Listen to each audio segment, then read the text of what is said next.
So we cannot tell, we cannot give any particular range. Oh, But okay, on sir. the whole, say if it is 1.9 or 2.05, then we can say there is no autocorrelation. Roughly we can say something like that. Okay. Okay. Yeah.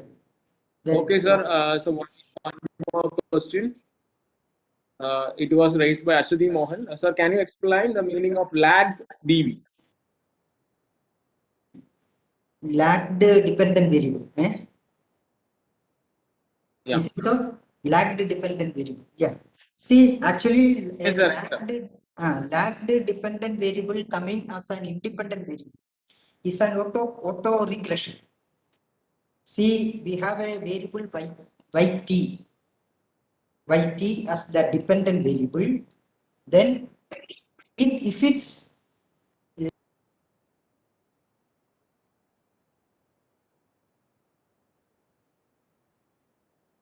regression model, first order auto regression model. So Darwin-Watson statistic will not work in a auto regression model. If the lagged dependent variable is there as the independent variable, then Darwin-Watson statistic fails. We cannot, it is not reliable actually. It is not reliable. That is why Darwin reformulated Darwin's H. It's a Lagrange multiplier statistic. So it will not be affected by the presence of the lagged dependent variable as the independent variable. So when we come to the time series analysis, we will take up the autocorrelation case again, auto regression case again, AR case. Then what next? Sir, and another question, sir, can you explain when do we use, I don't know what she meant it. Dr. Shalini, are you there? Can you repeat the question?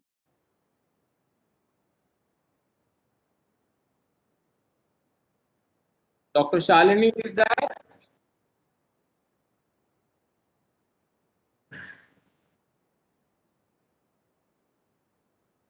Okay, she may ask later, sir. Okay. Aparna raised the question.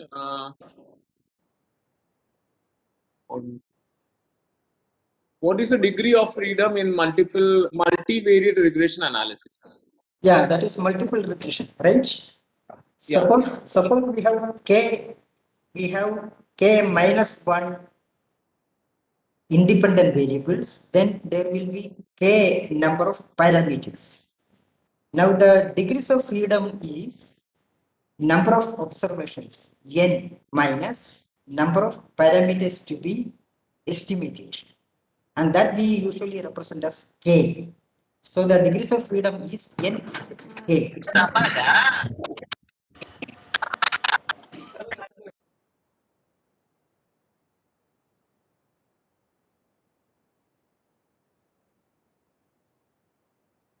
I think your mic was muted, sir. Can you unmute your mic?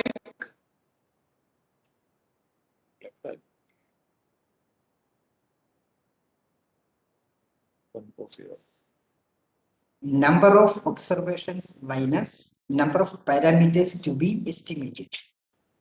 So if the number of parameters to be estimated is k and the number of observations is n, then the degrees of freedom is n minus k.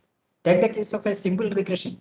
We have one independent variable and two parameters, alpha and beta, are the parameters to be estimated. In that case, the degrees of freedom is n minus 2. Number of observations minus 2. The 2 refers to the number of parameters. In general, it is n minus k.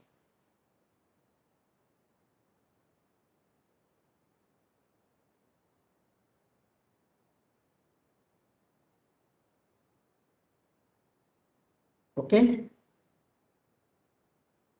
Right? Dr. Shalini, now you can ask.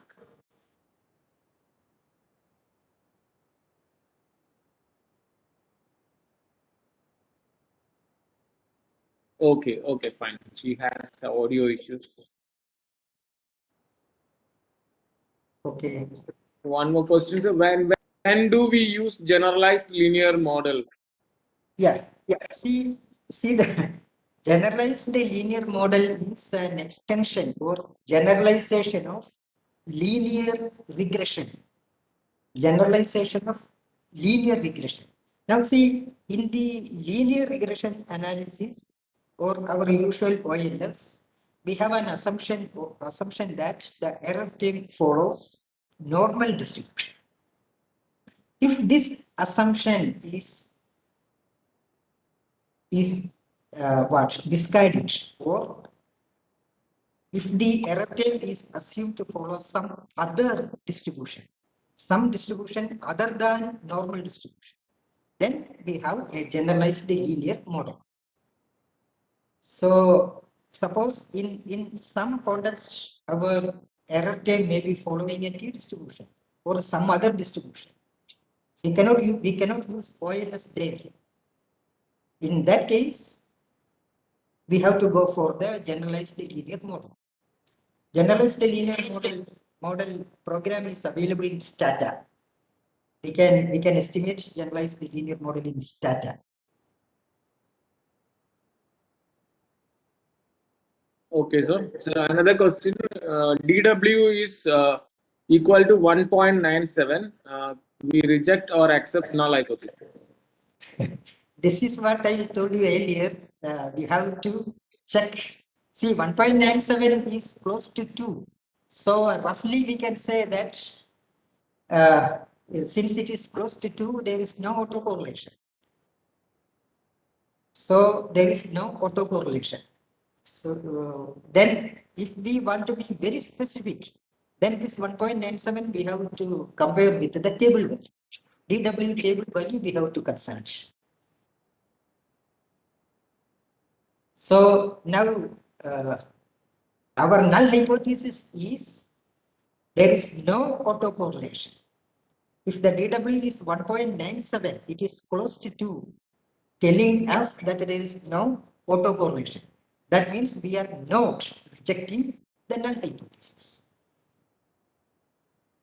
See, not rejecting the null hypothesis does not mean that we are accepting the null hypothesis. Don't write it like that. When we do not reject the null hypothesis, we convey that we accept the null hypothesis. So that is wrong because not rejecting is not equal to accepting. Therefore, we have to say whether we reject or not reject. So in this case, we are not rejecting the null hypothesis. The null hypothesis is no autocorrelation, no first order autocorrelation. Okay. Yeah, yes, sir. The chat box questions are over. So we can clarify the other questions later part of the session. So we can continue, sir. Okay. So we will continue with the Gretl session. Yeah, sure. Sir.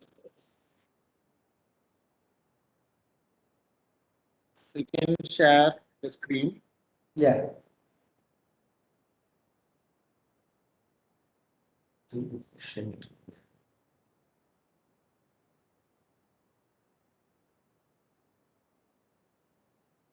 Okay. So now I think all of So the screen is visible. Yeah, Gretl. now it is visible, right? Yeah, visible. Yeah. So I'm opening Gretl. Yeah. So if it is better, you can say the research problem, and after that, explain the data and do the analysis. Then it will be better to understand everyone to know the things.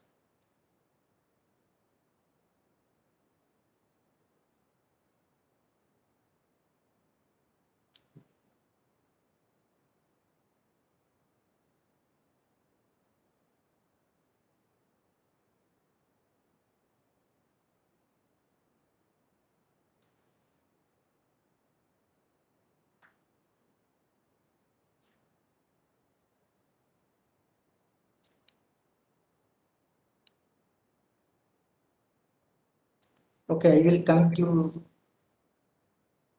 the data set and other things later on. Now, everybody knows how to install Gretl, right? You go to the Gretl website, and from there you can download Gretl, the latest version. It is always better you download the latest version, and it is given in 64-bit and 32-bit.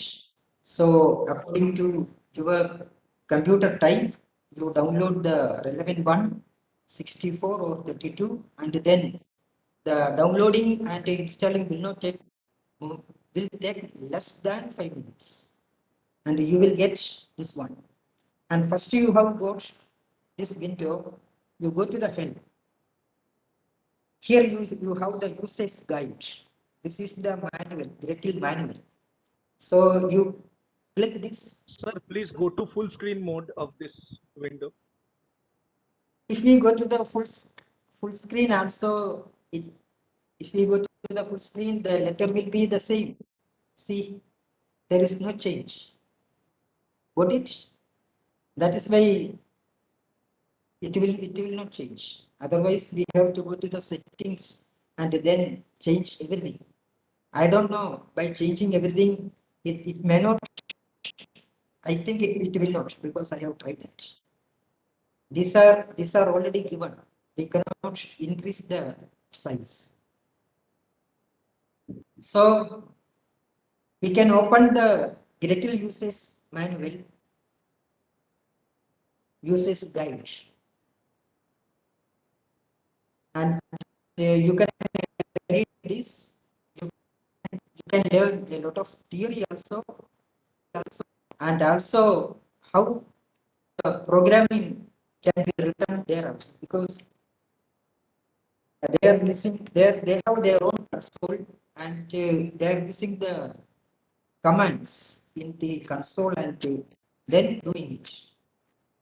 So you read this, and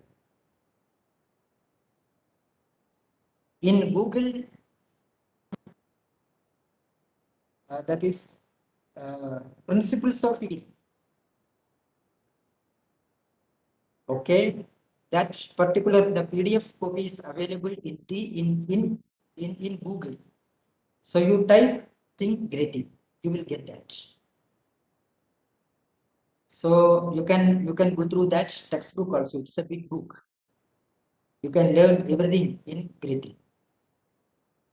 So these are the two sources that are available. Then again, go to the help and packages. This one. So click this. Gretl is an evolving software. Evolving in the sense that just like R, new programs are being added to Gretl, like R. So the new programs you can find in here. For example, this one server. Click this one server. You should have an internet connection, then only it will work. So click this one server, and you will get. Can you see the? You can see the window, right? New window. Yeah, yes, sir. We can see that. Continue. See here, a large number of new programs are being added. I have already updated all the programs. That is why it is given up to date. Otherwise, it will be given not. For example, see this one. This is a new one, not up to date. That is co-integration with the receiving ships. This is not up to date. So in order to install this one, we go to this button. This is install, this button, and click this one. So we click it. I think there is some problem, and this happened earlier also. I don't know what this means. So it is not, there is some problem in installing that particular package. Anyway, this is how we can install or update all the programs like this.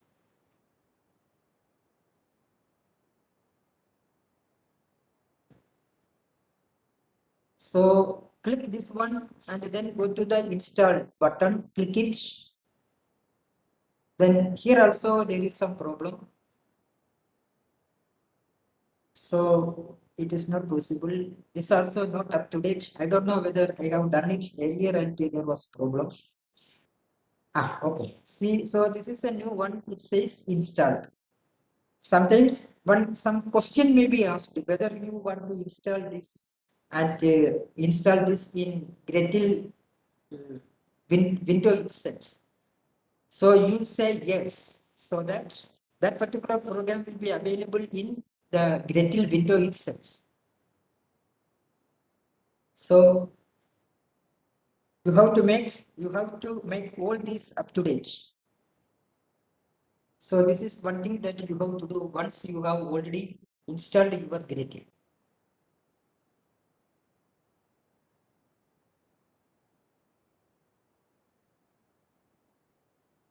Now I shall tell you some important advantages of using Gretl.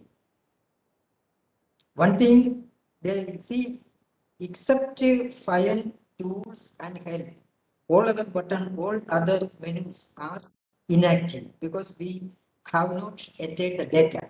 Once we enter the data, all these buttons will become active.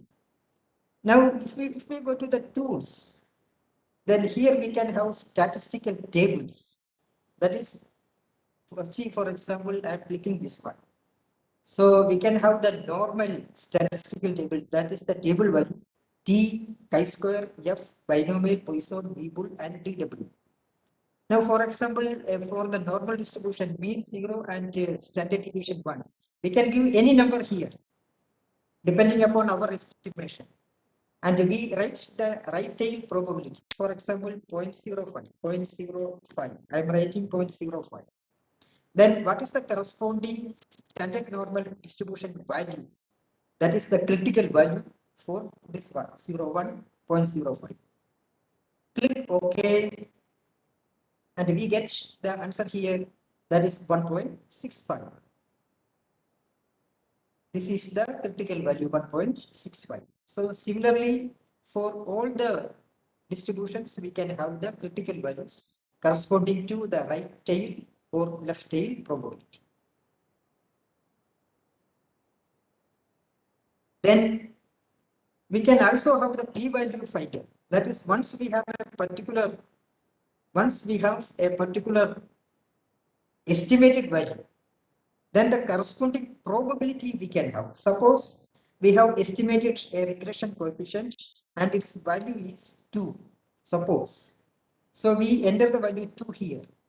We want to know the corresponding probability under the standard normal distribution.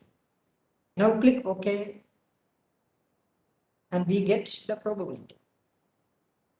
The two-tailed probability is 0.0455.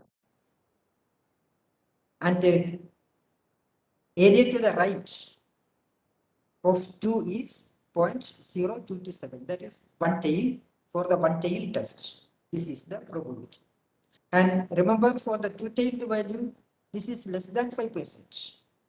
So that value 2 lies in the rejection region of the distribution.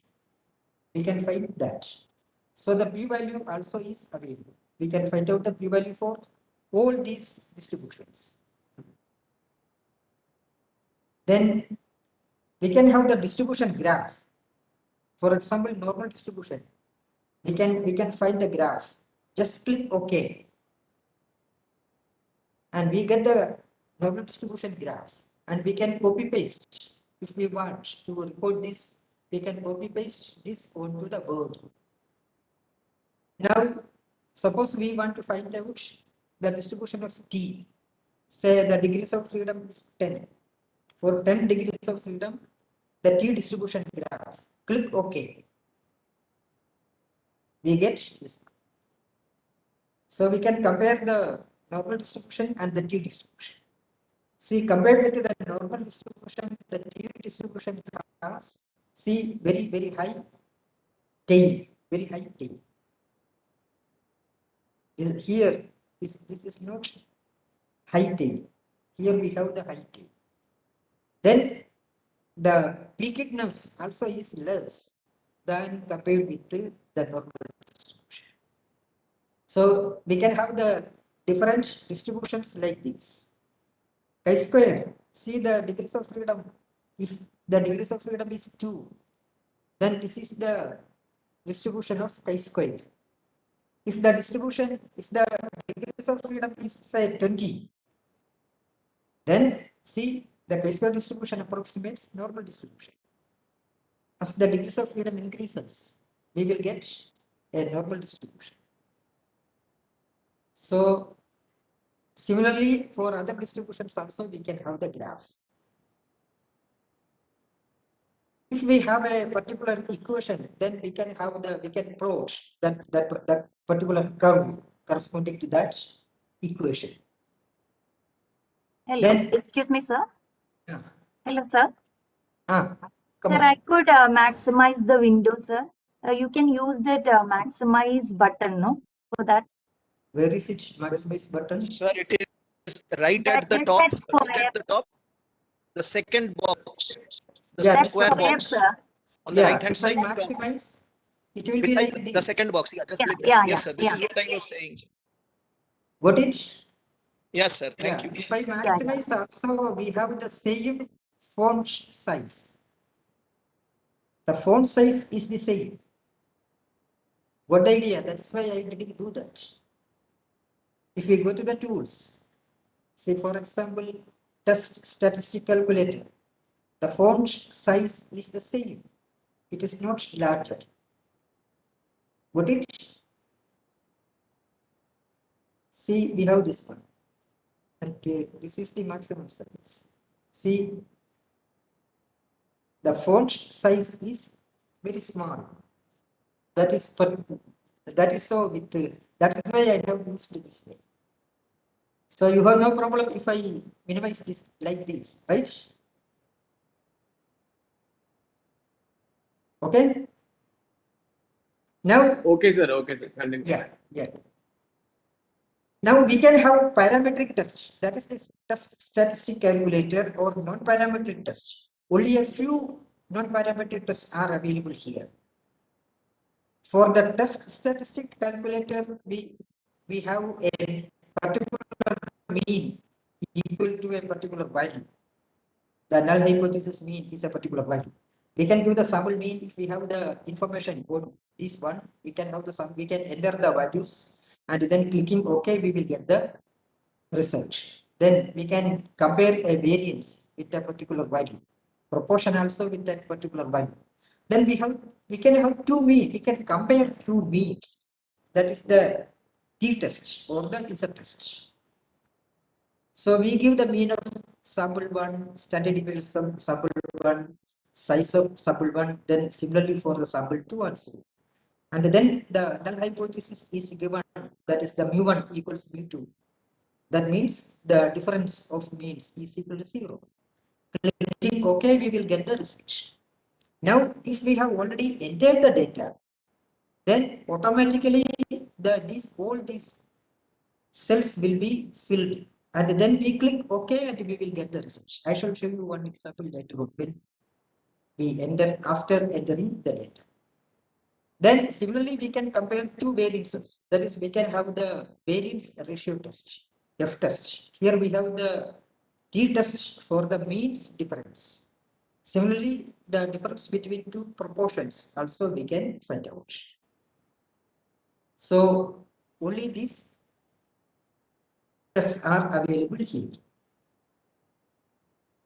Then we have the non-parametric test, very few are there. Now see, this is the Gretl console. Here we can enter our commands and do the analysis.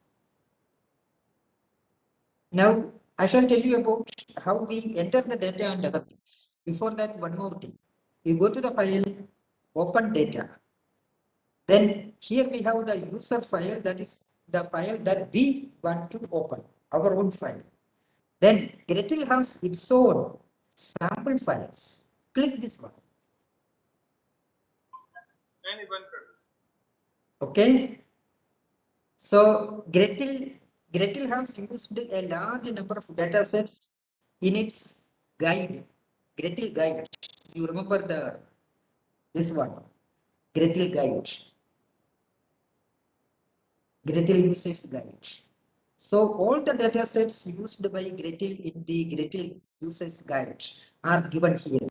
So you can read the guide, and then you can also you can do the same simulation like the Gretl guide. All the data will be available here. If you double click this one, then the data will be added here. So a large number of data sets are available. Similarly, this is the William Green's data. Only a few data sets are available which are freely available in the public domain. So those here, William Green's textbook data. Then all the data sets used by Ramanathan in his textbook also are available here. Now one word about this Ramanathan. He was the originator of this Gretl. That time it was not named Gretl, and this particular package he supplied on a floppy disk along with his textbook. Then after some time Ramanathan gifted the entire package to an NGO, and now this Gretl is being maintained by that NGO. So Ramanathan's data sets are also available here. Now, if you go to Gretl website, there also you can find a large number of data sets. For example, data used by Gujarati in his textbook, then Scott and Watson. Then a large number of data sets are available. You can download those data sets and install the data sets, and those data sets will become available here. So you can do that also. Now anyway here, okay, I shall use this Ramanathan's data 3.1, house prices and square feet. This is a cross-section data with 14 values, and I am double clicking it. Now the data are entered here. Price, sale price in thousands of dollars. Then square feet of living area. So these are the two variables that we have. So we know that price of a house is influenced by or determined by square feet. That is the house size. So we can have a simple regression using these two variables. Now, once we have entered this data, now let us go back to our tools and test statistic calculator. So I am clicking this test statistic calculator, and see now here we have used variable from dataset. So I am clicking this one, clicking here, and either we can take price or square feet. So the data have been, information have been entered already here. Now we want to know whether suppose by some means we know the population mean price is say 320. That I am writing here. So our null hypothesis is mu is equal to 320. Now we click OK, and we get this is the critical value given. Estimated critical value is this one, and to the right of this we have the rejection region, not the critical value. This is the estimated value. Okay, this is the estimated value. Now see, we have the sample mean, then test statistic is given as minus 0.106. That is given by this one, minus 0.106. So we should have a critical value here. Suppose the critical value is 1.96 for the 5% significance level, then evidently we know that 1.96 is close to this 2. So the estimated value is less than this one. That means we cannot reject the null hypothesis. So that is our inference. We cannot reject the null hypothesis. What is the null hypothesis? The mean house price is $320,000. Now we can also consider the p-value. Usually this is the case that usually we do. We do not check the estimated value with the critical value. So we check the p-value. The p-value given is, for example, here if we are considering the one-tailed test, then it is 0.4586. Two-tailed also it is 0.917. Both are greater than 5%. Our alpha significance level alpha 5%. That means we cannot reject the null hypothesis. If the p-value is less than 5%, then we reject the null hypothesis. So this is how we do this. Now suppose we want to compare two means.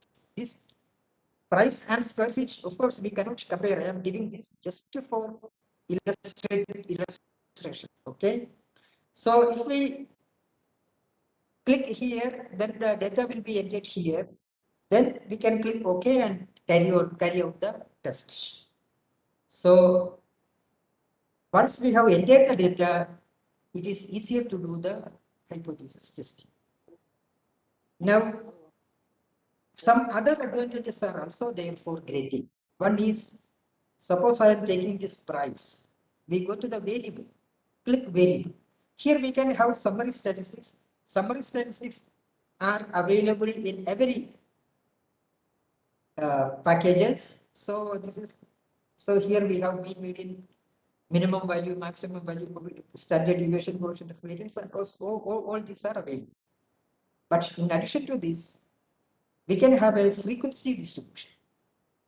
Now see, those who are familiar with the SPSS and STATA will understand that how difficult it is to have a frequency distribution of the quantitative variables. STATA will consider only nominal variables, categorical variables for frequency distribution. Otherwise, it is very difficult to have frequency distribution of the quantitative variable. Price is a quantitative variable. But no problem in Gretl. We just click this one and we just specify how many wins we need. Wins means the frequency distribution from statistics already. That is the class intervals. Frequency distribution is reported in terms of class intervals and the corresponding frequencies coming inside each interval. So the bin is a class interval. How many class intervals we want? By default, Gretl has selected 5. If we want more, we can increase it. Say 7. Then we click OK. We can have a bar graph. And then this frequency distribution along with the midpoint and the frequency and the relative frequency and the cumulative relative frequency. And also a bar graph is given here also to show whether this has a normal distribution or not. Evidently, there is no normal distribution. So we can getting frequency distribution of quantitative variable is very easier here. Just click, we get it. Now again go to the variable. We can have normality test and other things. Okay, we will do that later on. Then Gini coefficient. I think you are all familiar with the Gini coefficient. This is an indicator of inequality in a distribution. For example, income inequality distribution. The inequality in income distribution or inequality in consumption distribution and so on. So we click this one Gini coefficient. We have we have already highlighted price here, and that is why the Gini coefficient and the Lorentz curve of the price is here. You know, this is the Lorentz curve, and the area between these two curves is given in terms of the inequality ratio or the Gini coefficient. Now this area is much lower. That means there is not much inequality in this particular variable. Now see, I have taken the price only, okay. So the Gini coefficient is 0.147975. That is very low. We have very low inequality in the price level. You know, this red line is called the line of equality. That is, there is no inequality at all. The farther this green line from the red line, the inequality increases. So just with one click, we get the Lorentz curve and the Gini coefficient. And this Lorentz curve also we can copy paste to the Word. Now in no other package, this Gini coefficient is available, except of course R. In R, we have to download certain package, and then we can have the Gini coefficient, the inequality measure. Most of the inequality measures we can have in R, but in no other packages we can have this Gini coefficient. So these are some of the highlights of Gretl. Now I shall show you how we can have some graphical analysis. To have the graphical analysis, go to the view. Here we have graph. Then we have the XY scatter. We can have the XY scatter. Then we know price is a function of square root, and y is a function of x. So this is the independent variable. So our square root goes here, and the price, the dependent variable, goes here. So we click this one, and this one we get the variables. If you want to remove any variable, then click this one and then right arrow. Now we click OK, and here we have the scatter diagram along with the regression line. The regression line is given like this: 52.4 plus 0.139x. So this we can copy paste to the Word. Okay. Now, how do we do the regression? To do the regression, we go to model. Here we have ordinary least squares. Click this one. So the dependent variable is price. The regressor or the independent variable is square root. Already a constant is here. Now we can click OK, and we get the regression result. Constant is 52.35, and the square root coefficient is 0.139. So this result we have already found along with the graph. Now here we have, you are all familiar with R square, then adjusted R square, then the corresponding F value and the P value of F. So we have these values along with the standard error and the T value and P value of the estimates. Now the T value of the estimate constant is given 1.4. The corresponding P value is 0.1857, and that is. Now, how do we do the hypothesis testing in the context of regression equation?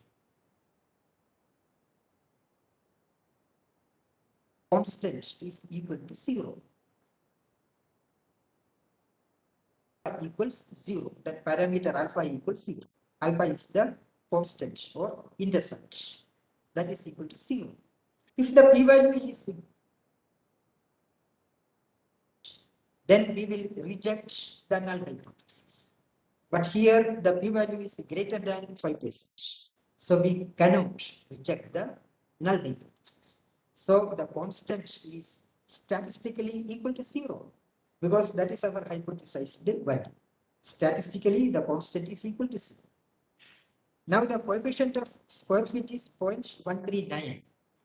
The t value is given 7.4.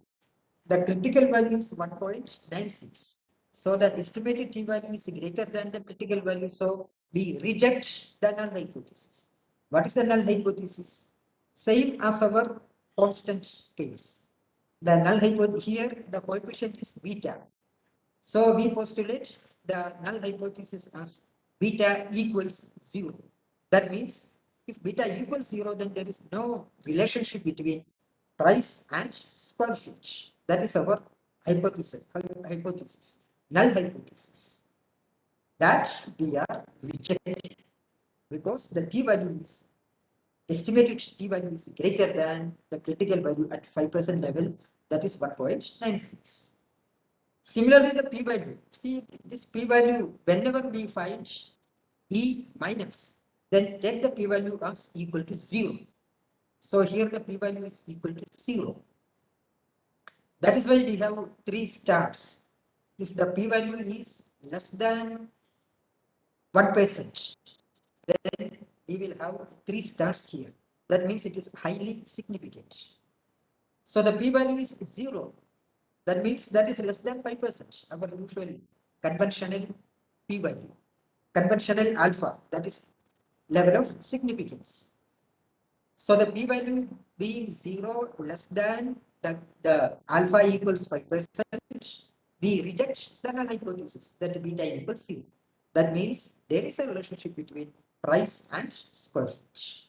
So that is the idea we get. Then what are the R square? R square shows the proportion of the variation explained by our regression. Here it is 82%. 82% of the variation in price is explained by our regression model. That is explained by one variable square feet. 82%. Remaining only 18%. That 18% goes to the residual. Then we have the F test. F test is actually the model significance test. And in the case of a simple regression, this is equivalent to the F value is equivalent to the square of the T value. That is square of 7.407 is equal to 54.86. So whenever we have the F statistic with 1 and another degrees of freedom, that is one type of degrees of freedom is 1. That is, we have only one independent variable. Then the F statistic is the square of the T ratio. And in this particular case, our null hypothesis is beta equals 0.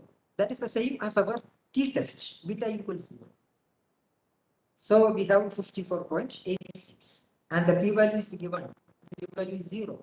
That means the model as a whole is significant. Anyway, we have only one variable and its significance we have already seen using the t-test of the p-value. Then adjusted R square is the R square adjusted for the degrees of freedom. And we have different degrees of freedom here. And adjusting for the degrees of freedom, the R square now is less than the usual R square. Here we have 0.82, here it is 0.8, maybe 1.81. So these are the relevant estimates that we need to explain, we need to discuss in the context of a regression equation. Now I shall take up a multiple regression case, and for that I will use another data set. I'm taking a data set like this.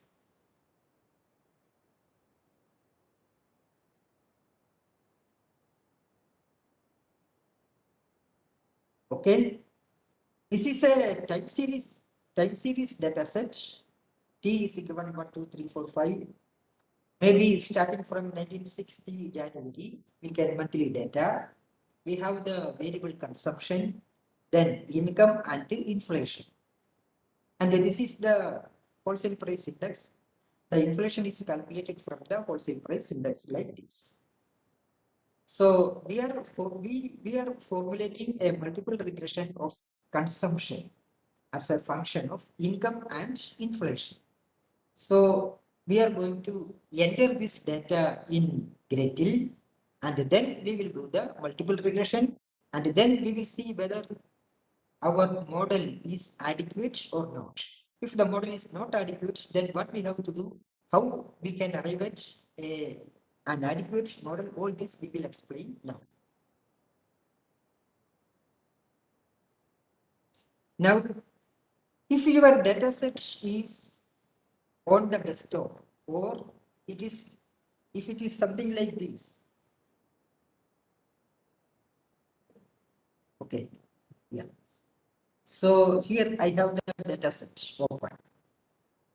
So one way of entering the data in Gretl is by dragging and dropping it in the Gretl window.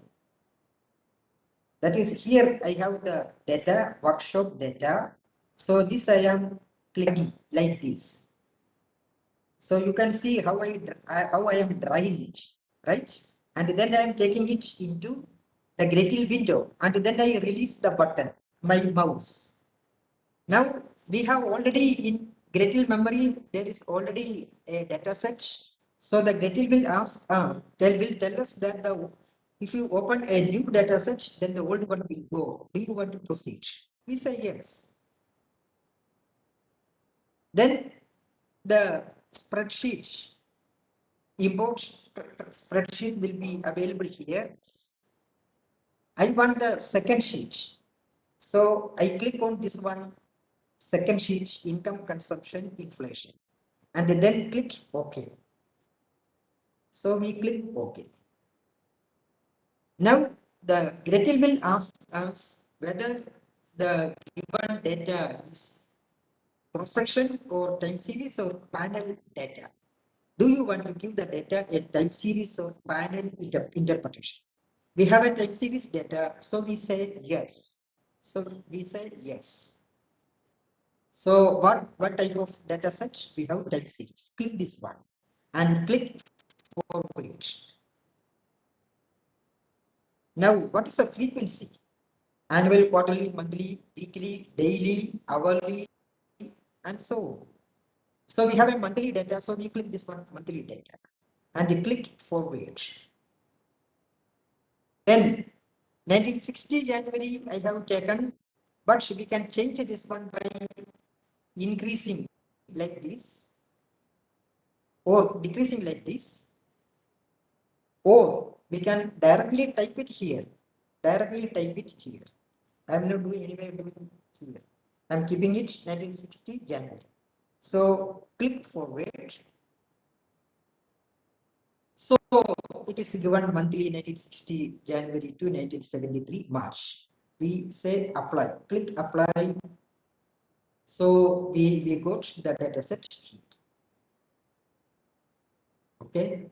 Now earlier you may have noticed with the cross-section data, when we click the variable, these were not visible.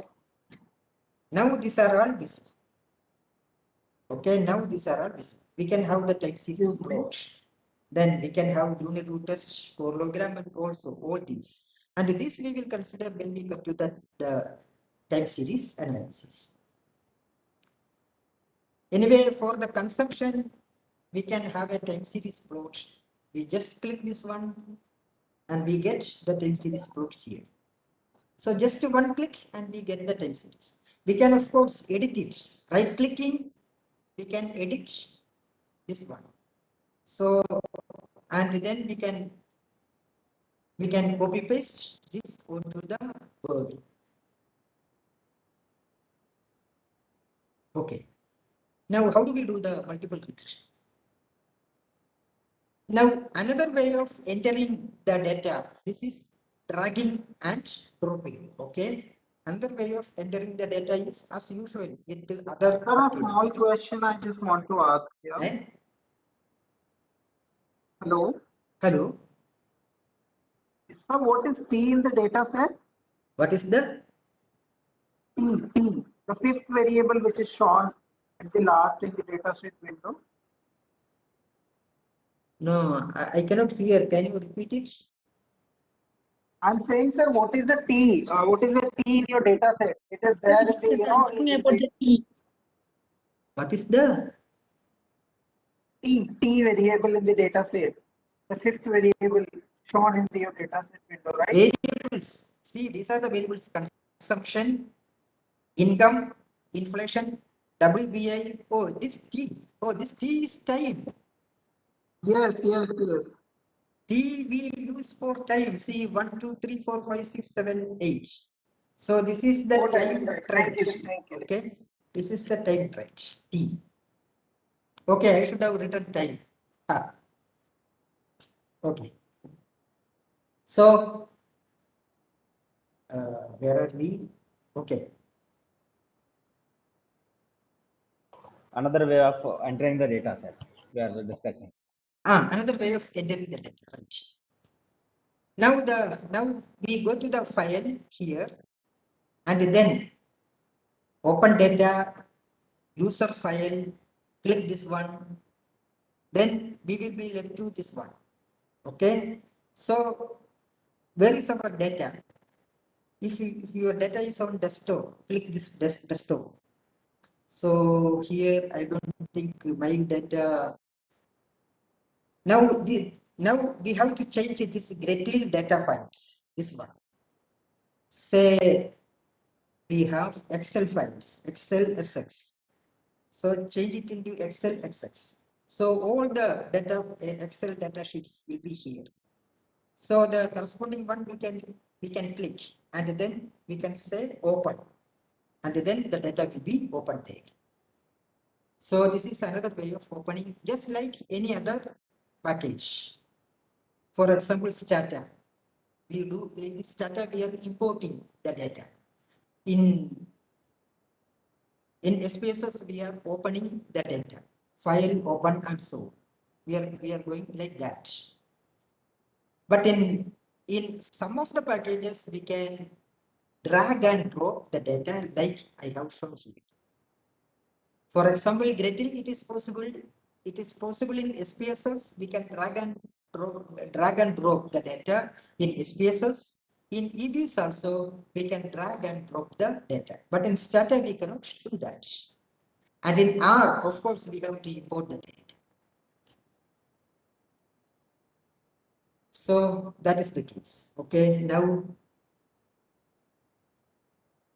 let us do our regression, multiple regression with the consumption, income, and the inflation. We go to the model as usual, ordinary least squares.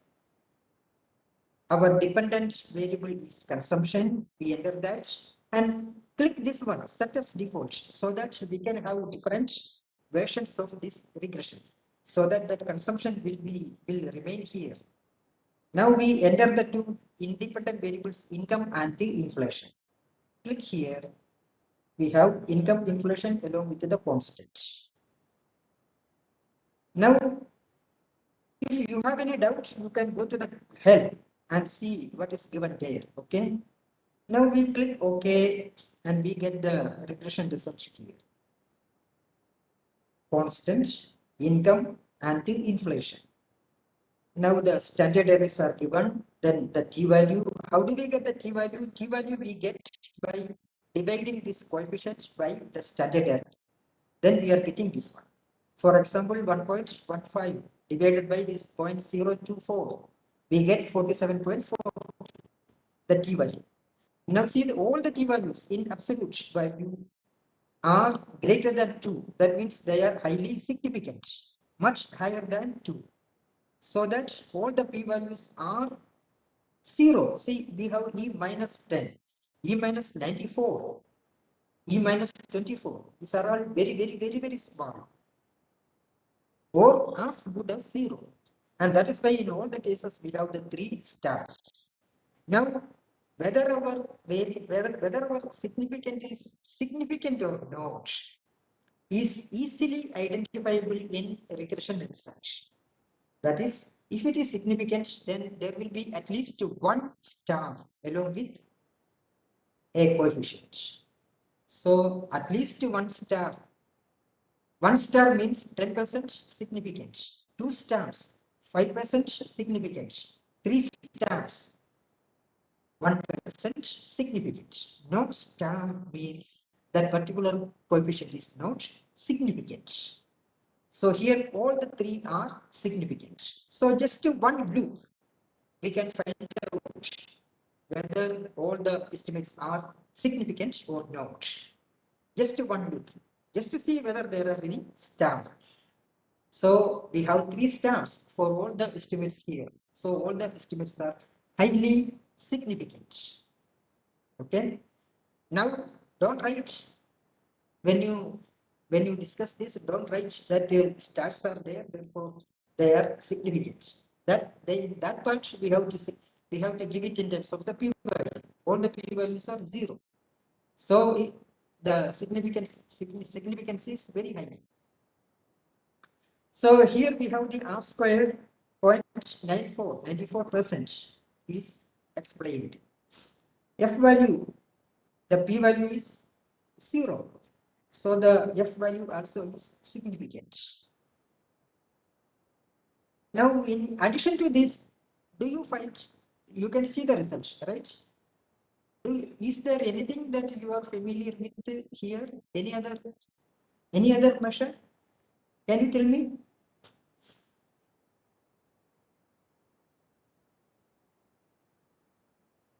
If I expand this, it will remain like this only. Anybody? Watson value, Durbin Sir, Watson value. is a What? sir, there is a magnifier option. If you click in search, it will magnify. Where? In search button, you just type magnifier. Start button, start Windows. Oh, Windows. Oh, that will take some time. We cannot do that. Anyway, now in the next class we shall do that. Okay. We ourselves can use magnifier instead of asking the faculty to use magnifier. We ourselves can use magnifier on screen. Magnify your screen and watch it, because it is very difficult to magnify. Yeah, that is possible. You can do yourself. Yeah. Yeah, good. So any other measure you are familiar with here in this window?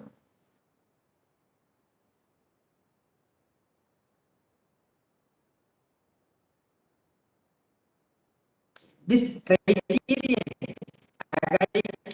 criterion, Schwarz criterion, and Hanan Pin criterion we will learn when we come to time series. Okay, so leave that.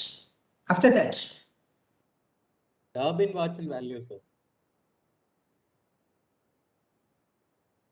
do you remember this row? The correlation. Somewhere we have talked about autocorrelation, right? Autocorrelation coefficient. First order autocorrelation coefficient is rho. That estimate is equal to 0.698. That is not close to 0. Right? That is, there is first, there can be autocorrelation, serial correlation. Now a test is given in terms of Durbin-Watson. What is the value of Durbin-Watson? 0.60. Right? And 0.60 is much less than 2.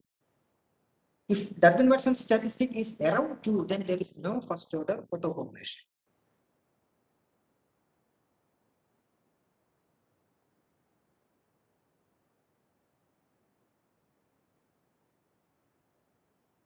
What is this annotation first? Okay. So the Durbin-Watson statistic here is 0.6. That is much less than 2. That means there is first order positive autocorrelation. So that means at least one of our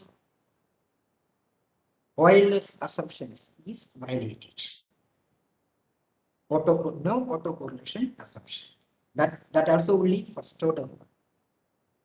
So that assumption is violated. Therefore, our model is not adequate, even though all the estimates are highly significant with a very high R square value, very high F value. This model we cannot use because this model is not adequate. That's the problem. This model we cannot use.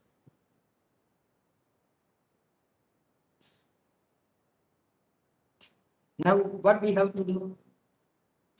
Now, we know in addition to the first order autocorrelation, there may be some other problems also. So first we have to test whether all the assumptions, important assumptions of OLS are satisfied by this particular model or not. That we have to find out. Now, this test. So here, can you see this test button? Click this one, and here we have all the tests.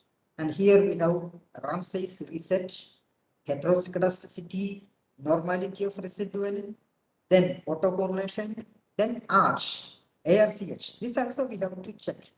We have to check whether there is any ARCH effect, autoregressive conditional heteroscedasticity effect in the framework of a time series or financial time series. We have to check all these assumptions, starting with the specification error, then no heteroscedasticity, normality, autocorrelation, and ARCH. So all these we have to test. Let us start with the Ramsey's reset. Click this one. And it is always better we go by the default one, that is squares and cubes, because all the possible nonlinearities are included here. So we click OK, and here we have the result. Go to the last line. Last line reports the p-value. See whether the p-value is greater than 5%. If the p-value is greater than 5%, then the model is not suffering from that particular problem. I told you, for all of our model adequacy tests, the p-value must be greater than 5%. If the p-value happens to be less than 5%, then the model is not adequate. So here, what do we find the p-value with our reset specification test? See here we have E minus. That means the p-value is 0. P-value is 0 means it is less than 5%, our conventional alpha significance level. So we reject the null hypothesis of, what is our null hypothesis? No specification error. We reject that null hypothesis. If this were greater than 5%, then we would not reject the null hypothesis. That means the model would be adequate. But that is not so. So we have specification problem in our model. Now, once we have estimated this test, Gretl has an advantage of reporting that test below the regression result. Research test for specification along with null hypothesis. If you do not remember the null hypothesis, don't worry, it is given here. Specification is adequate. That means there is no specification error. The p-value is 0. So that means there is the specification is not adequate. So that is one case. Now again we go to the test. Next one is heteroscedasticity. I told you we can have the White's test, and here this is the generalized White's test, and it is very stringent one, very strict one, stronger one. So we use this one, White's test. We have Bruce-Pagan test also, that also we can use. Anyway, we are going by White test. And what do we find? The last line reports the p-value. The p-value is 0.938. That is greater than 5%. Greater than 5% means what?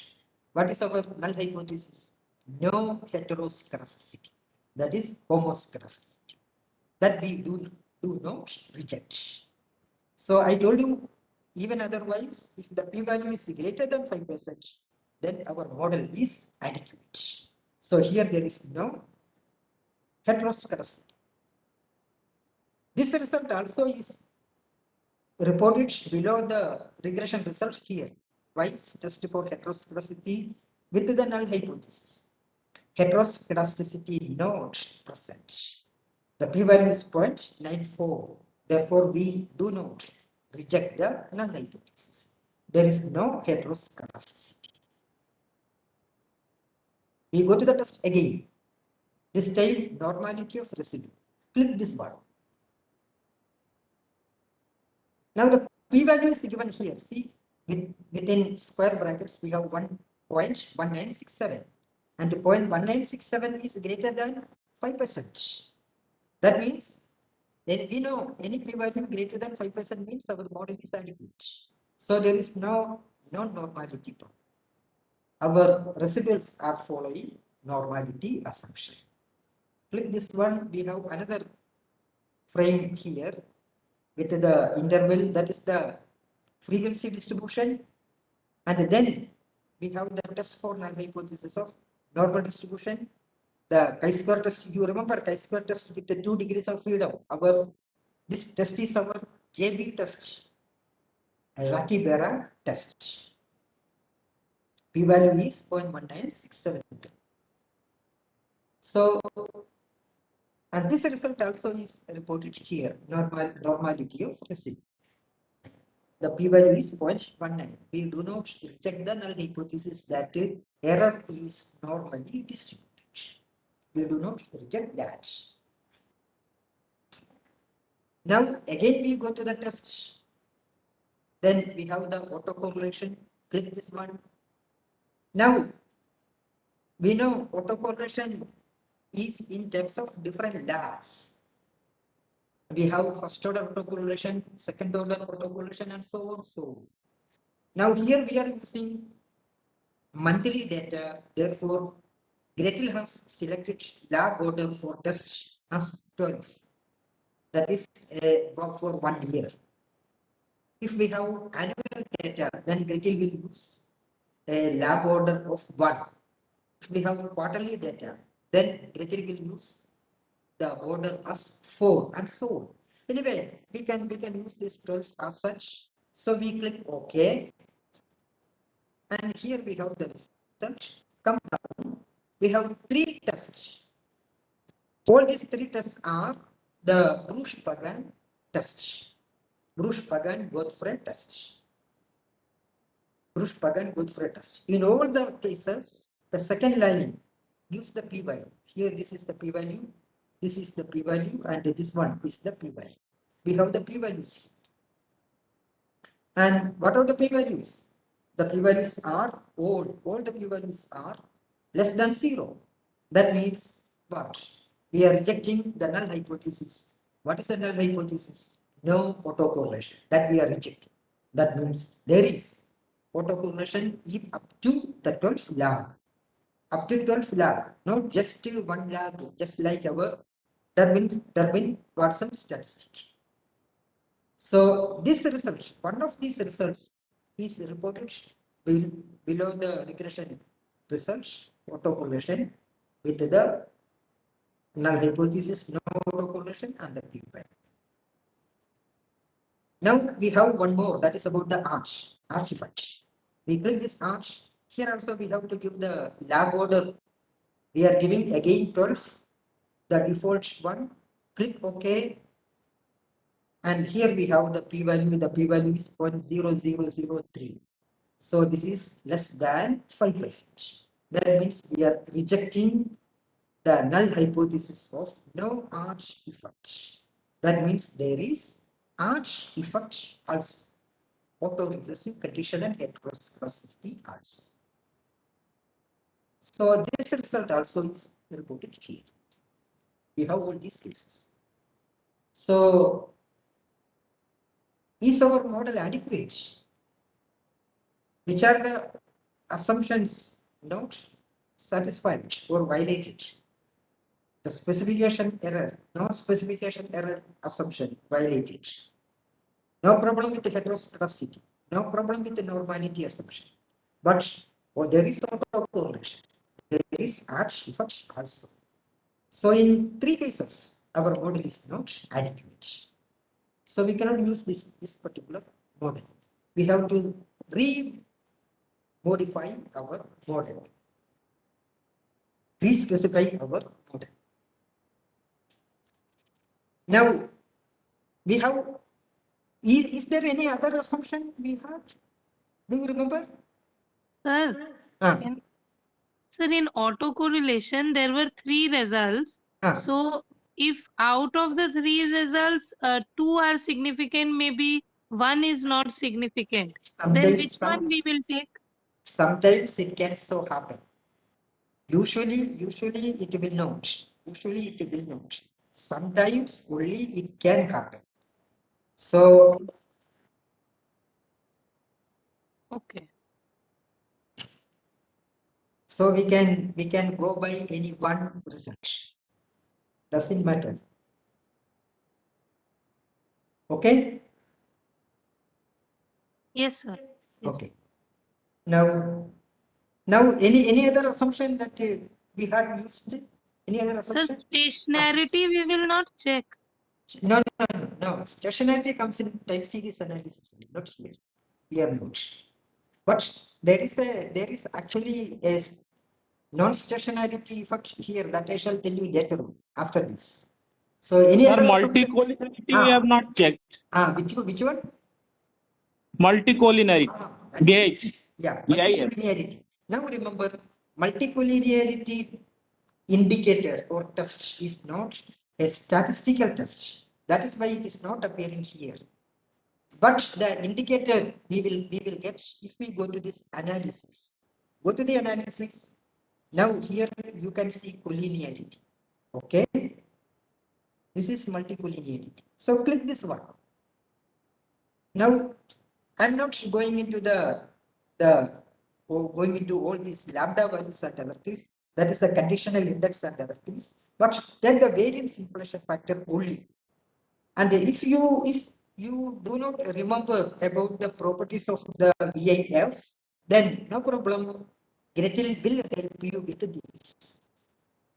Gretl says minimum possible value is 1 and values greater than 10 may indicate a collinearity problem. Here we have 2 variables, income and inflation. These are the VIF values, variance inflation factors. They are not greater than 10, right? They are close to 1. That means there is no problem of multicollinearity. Got the idea? Okay? Right. So I am clicking this one. Okay, leave it. Now I am going back to our regression research. I told you about a non-stationarity problem. An effect of non-stationarity problem appears here in terms of this high R squared and low Durbin-Watson statistic. Now see, here we find R squared greater than the Durbin-Watson statistic. What idea? If we have a situation like this, then the corresponding regression is said to be a spurious regression. Spurious regression. So this is actually a spurious regression. Spurious regression means it is not a valid regression. This is not a valid regression. So hereafter be very careful with the time series regression and check the R square value with the Durbin-Watson. If the R square is greater than DW statistic, then the given regression is a spurious regression. So here we have a spurious regression only. And that is because of non-stationarity, as we will see later on. That is when we come to the time series class. Here, how can we meet these problems? That is, how can we have an adequate model from this one? And this is what I am going to do now. So to get an adequate model, we see out of all these problems, the big problem is autocorrelation. So whatever problems you have, first meant the autocorrelation problem. So by mending the autocorrelation problem, most of the other problems we can solve. So how do we repair, or how do we do the remedy for autocorrelation? I have told you about that quotient workout method, right? Unfortunately, in most of the textbooks, the discussion ends with that particular equation. But if we proceed from that particular equation, we can arrive at a very simple model, which is called an ARDL model, autoregressive distributed lag model. This autoregressive distributed lag model will solve in most of the cases the autocorrelation problem. That is, what we have to do is this particular consumption function now we are re-specifying in terms of an ARDL model, autoregressive distributed lag model. Now, autoregression already you know. Autoregression means in the regression we have a lagged value of the dependent variable. That is autoregression. Then what is this distributed lag model? In the distributed lag model, we will have the lagged values of the independent variable. So in an ARDL model, we will have the lagged values of both the dependent and independent variable. So this is what we are going to do now. We are going to estimate an ARDL model. And this particular model technique is known to be known as general to specific modeling. That is, we are starting with a very general model including all the lags of all the variables. And then we run the regression. If there are any insignificant lags, then we will reject those lags and rerun the model without those lags. Then again check, is there any insignificant variable? Remove that. Again run it. And finally we will come to a model where all the lags and variables are significant only. That is the specific model. So we are coming down from a general to a specific model. So this GTS, general to specific model, is given by David Henry of London School of Economics, and therefore this is either known as LSE methodology or Henry's methodology. So this is the methodology that we are going to do here. So we go to the model and re-specify the model ordinary least squares with the lag of all the variables.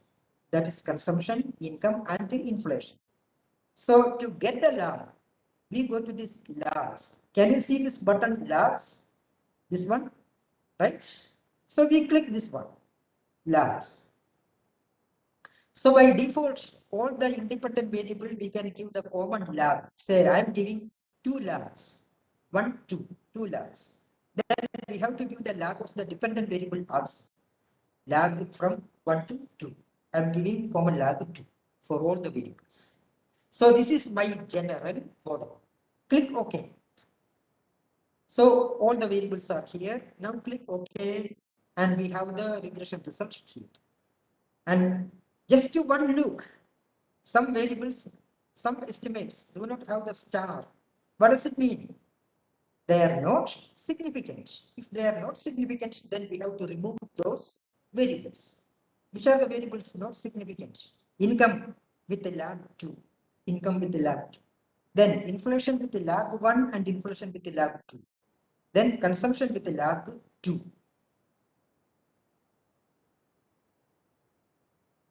Okay. So now what we are going to do is we have to remove these insignificant variables. I think I shall include inflation minus 1 and remove inflation minus 2. Just let us see what will come. So we are keeping it here.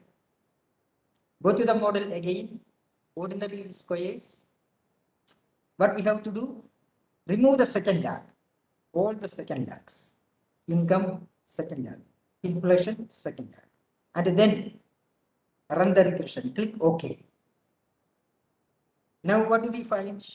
Inflation -1 is not significant. So we go to the model again, rerun the model, remove inflation -1, and then click OK, and here we get the model. What do we find? All the variables are significant, highly significant.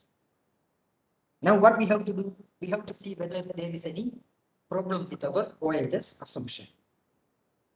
So that means let us start with the, see now the R square is 0.99. R square has increased highly. Now what about the rho? The autocorrelation coefficient 0.022. It is close to 0. So does it mean that there is no autocorrelation? What about the Durbin-Watson statistic? Can you tell me the Durbin-Watson statistic? What does it mean? Anybody? It should be close to 2. It is close to 2, then there is no autocorrelation. If it is close to 2, then there is no autocorrelation. What is the value here? 0.300. See, now just see, is it Durbin's D statistic or something else? Durbin H. Because Gretl knows that we are doing an auto regression. Or if we are doing an auto regression, then DW statistic, D statistic is not reliable. Gretl knows that. In such cases, we have to use Durbin's H. And Durbin's H value is 0.3. And this 0.3 is less than our critical value. We know Durbin's H follows a normal distribution, standard normal distribution. So we have to compare this with our normal distribution critical values. That is 1.96, 45% significance level. So 0.3 is less than 1.96. That means we cannot reject the null hypothesis of normality assumption. Normality. That means, no autocorrelation. We cannot reject the null hypothesis of no autocorrelation. First order autocorrelation. Again, you remember Durbin's H deals with the first order autocorrelation again, like Durbin's D. Durbin-Watson's D. First order. There is no first order autocorrelation. Anyway, let us see other cases. Go to the test. We start with the Ramsey's research. Earlier we had a problem with the Ramsey's research. Click OK. And what is the probability? The last line, the probability is 0.328. That is greater than 5%. Now there is no specification problem. There is no specification problem. That is one thing. Then, now this is reported below the regression result. Go to the test. Next, we have heteroscedasticity by test. And earlier also we have found that there is no heteroscedasticity. Here also there is no heteroscedasticity. The p-value is 0.33. So no heteroscedasticity. Then go to the test again. We have normality. Earlier we have found that there is no problem with the normality assumption. Here also the probability is 0.41. So there is no problem of non-normality. This also is reported here. Then we go to test. Now we have autocorrelation. Click autocorrelation. We are giving 12 log. Okay. And come down. We have the 3 tests. All the 3 tests, the p-value 0.563, 523, 0.25. That means all the p-values are greater than 5%. That means there is no autocorrelation up to the order 12. So there is no autocorrelation. Okay, I shall just remove this. Okay. So this also is reported here. Now arch effect. Earlier we had the arch effect. We are giving 12 log. Okay. Now the probability is 0.781. That means greater than 5%. All the p-values are greater than 5%. So our model is significant. No, sorry. Our model is adequate now. See the p-value greater than 5%. Greater than 5%. Greater than 5%. Here also greater than 5%. Greater than 5%. In all the cases, the p-values are greater than 5%. So our model is adequate. So we have to use this result. This is the adequate model. So we have to use this model for forecasting. So this is how we do the regression using OLS. If we use OLS, then remember we have to see whether our model is adequate. We have to test for all the assumptions. If there is any problem, then we have to mend that problem. And Sir, it can be do both for cross-sectional and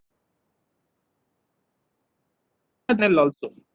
All the tests for both cross-sectional and panel also. For panel also, we panel. can check all this assumption. Some of the tests are available for the panel data. Okay. Some of the tests, not all. So this we have to do. Now remember, among the problems, if autocorrelation is there, then first repair that problem. And here in our case, by removing the autocorrelation problem, we have removed all other problems. Now one more assumption is remaining, that is our multicollinearity. So we go to analysis. Here we have the collinearity. Now can you tell me whether there is any problem with these values? Income is greater than 10. So the values are all greater than 10 except inflation. So that means there is some severe multicollinearity problem. So what we will do? What we will do? Can we omit any variable? Can we remove any lag from this? If we remove a lag, what does it mean then? All these variables are relevant. They are all highly significant. And our model is significant, except in this case. We have the differential parts of all the variables. So what we will do? Go back to the second one. If we remove the lagged values, then what we will get? Our first result, this one. See this one. Is this model adequate? This model is not adequate. That's the problem.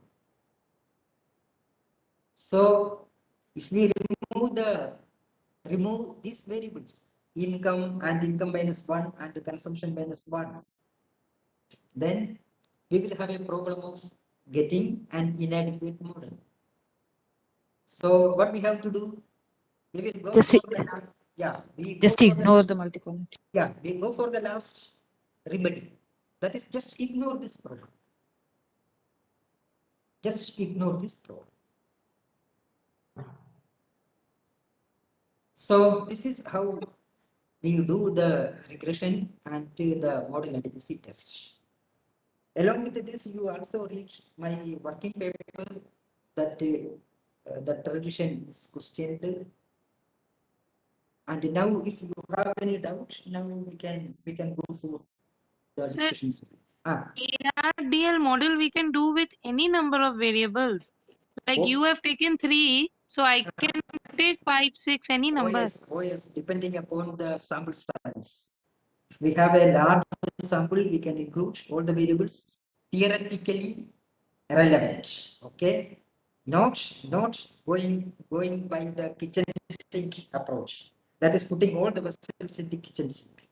We cannot do that. So we have to be rational. We have to be choosy. So choose the variables according to your theoretical framework. If a variable is theoretically relevant, that must be included. And if your intuition, even if there is no theory, if your intuition says that this particular variable is significant, you can include that and see whether it works or not. You can do that. Thank you, sir.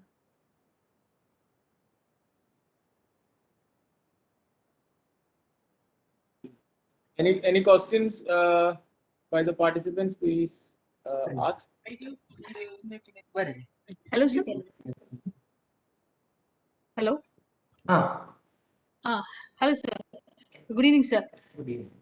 Yeah, this is the third time I'm listening you, sir. I have attended your earlier webinar, workshops in University of Mysore. Oh, Yeah, good. thank you, sir. Thank you once again. Sir, my doubt is it necessary to all the variables in the equation in the ARDL model to be significant? Yeah, that is it. Because if we have an insignificant variable, say for example like this, then we have to remove it and come to a significant one. Significant one. This is the specific model as far as the Henry's method is concerned, the GTS. So in the GTS, all the variables must be all the estimates must be significant. Now, there is one more thing. We can compare the information criteria. See, for example, this one. If you go for the test for this model also will be adequate one. This model also will be an adequate one. But this lagged inflation is not significant. Then this model is adequate and this model also is adequate. Then which one we have to select? We will have a question like that. In such a case, we will get help from the information criterion. Akaike information criterion or Bayesian Schwarz information criterion or Hanankin information criterion.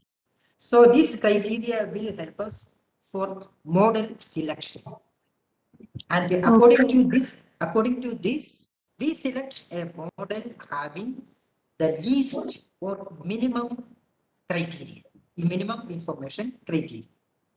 So compare this model and this model. For example, Akaike criteria 477, and here it is 478. So which one we have to select? We select the minimum variance criterion. Information criterion means minimum variance criterion. So this Akaike criterion is less in this model compared with this one. So we select this one. Good idea. This is one case. Yes, sir. Thank you. There is another case also. That is about we have to use a simple model. That is the law of parsimony. Law of parsimony or Occam's razor. We have to use a model as simple as possible. That is a model having the least number of parameter estimates, but at the same time adequate. So comparing this model and this model, so then which one we have to select? The law of parsimony dictates that we select this model. So according to both Occam's razor, I shall tell you about Occam's razor later on in the next class. According to both Occam's razor and the information criterion, we select this model. So this is the simplest model that we can have compared with this. Even though both are adequate. Both the models are adequate. Okay, sir. Thank you. Yeah. So anybody else? Sir, good evening, sir. Good evening. Sir, in our model 3, as you already mentioned in our earlier model, When Durbin-Watson value is less than the R-square value, our regression is spurious, right? Here in this case, the current case, we should not do that, right? We should not check since it is Durbin's H value. So we should not check. Durbin's H, we should not compare this with the Durbin-Watson table value. Okay, sir, in what case I will get Durbin H, sir? That's my doubt actually. Yeah, see, whenever we have an ARDL model or simply AR model, see here our dependent variable is consumption, right? Dependent variable is consumption. We are adding a lagged value of consumption. Lagged as the value. independent. I got it, sir. I got it. Yeah. In such case, yeah. In such case, we should not use Durbin-Watson statistic. Watson value. Yeah, sir. I got it, sir. Yeah. I got it. Sir, one more doubt. Sir, the table, the data which you worked here, you know, this is a good example for cross-section data. Am I right, sir? This is not cross-section. This is a time series data.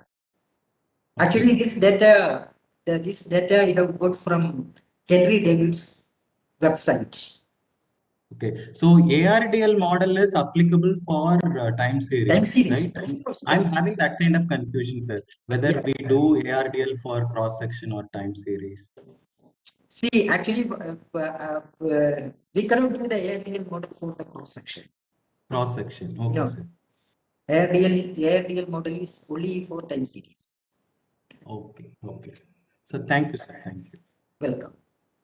Sir, sir, what about stationarity and ARDL? Yeah, we will come to stationarity in the next class. There I will tell you about the. Sir, without considering stationarity, the model is adequate. Of course. Because here actually, see the unit root is nothing but an autocorrelation. Okay, that is the autocorrelation coefficient being equal to 1. That is unit root. So if we can remove the autocorrelation, then we are removing the non-stationarity problem. Here in this case, we are removing the autocorrelation problem by including the lagged dependent and the independent variables or fitting an ARDL model. The non-stationarity problem we are just removing. That is the beauty of this ARDL model.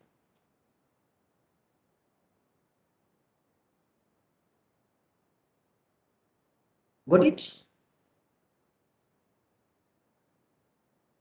No more questions, otherwise we can conclude the session and we will, VMP sir is back with us on Wednesday. What is it? Yeah, Wednesday we will have sessions on time series. Yeah, Wednesday we have a session on time series, right?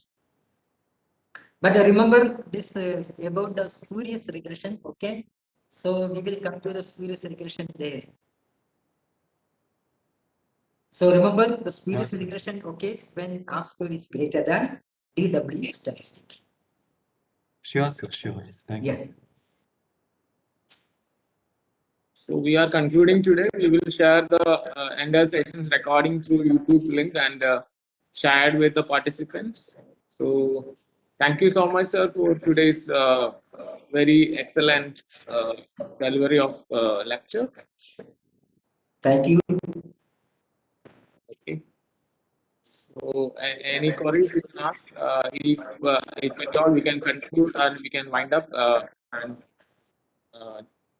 tomorrow we will meet up morning 10 o'clock. Please check the updated schedule. Okay. Thank you all.